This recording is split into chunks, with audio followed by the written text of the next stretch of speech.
Ryan here with Business Trends TV, and another question that I have for Melanie is, if I have an investment property, what should I look for if I'm buying an investment property, Melanie? Yeah, well, it's really important to sit down and think things through before you start actually house hunting. And I'd probably advise speaking to an accountant or an investment advisor because your investment goal, if you like, may have a bit of an impact on where you actually look to purchase property. So, the first thing you want to think about is, are you looking for a property where you're going to get sort of an increase in value, so you're looking at capital growth, or are you looking for a property that's going to give you a really good rental return? So the way to figure out sort of a rough rental return is to look at what the rent would be, so what rental income that you would achieve over a year, so whatever the weekly rent is, times that out by 52 weeks, that'll give you an annual income.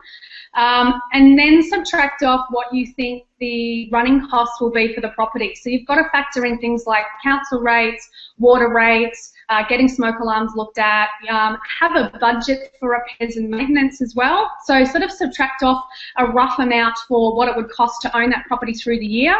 And then you're looking at dividing that cost by that end return by the purchase price of the property. And that would give you an indication of what sort of return you're going to get from that kind of property.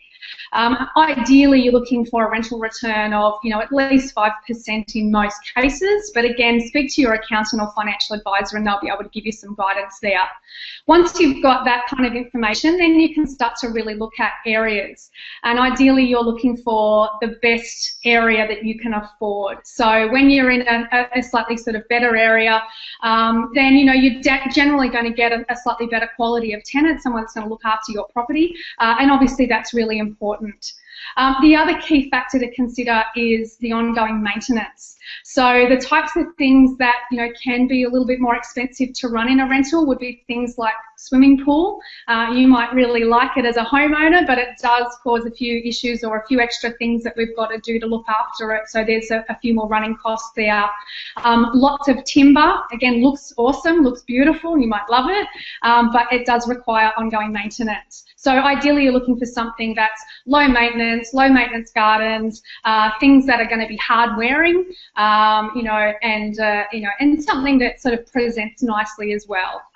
Like sales, if people are out looking for rentals, the first impression is going to make a difference for them. So something that's neat, tidy, clean, things that look nice. You're probably going to get a little bit more interest. It's going to look nicer in photos and you're going to get a tenant a lot more quickly. So they're the kind of things that you could look for. Also, don't forget to perhaps ring, property manager in the area as well and talk to them about what properties are renting easily. More than happy to talk to you if you're looking at, anywhere in Baulkham Hills, Ropes Crossing, anywhere on that sort of, northwestern corridor. If you're looking for property, give me a call. I'm happy to talk to you about it. My number is 1300 309 700, or you can always contact me through the website as well, mcmpropertyservices.com.au. More than happy to answer your questions before you get out house hunting.